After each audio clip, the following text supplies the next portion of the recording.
عاصمة الرياض عاصمة للرياضة العالمية من أجل دعم السلام ونبذ العنف وتحقيق تقارب الشعوب من خلال الرياضة.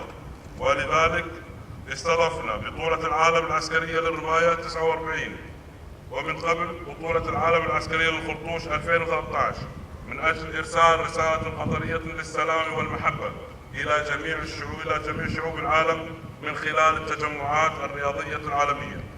وفي الختام يسعدني تهنئة الدول والأبطال أصحاب الميداليات وحظ أفضل للمشاركين في البطولات القادمة مع تحياتنا للجميع في دوحة الخير، والسلام عليكم ورحمة الله وبركاته.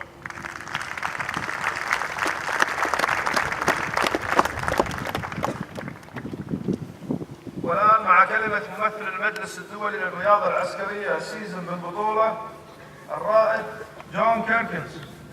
Now the speech from the season representative Major John Kirkens.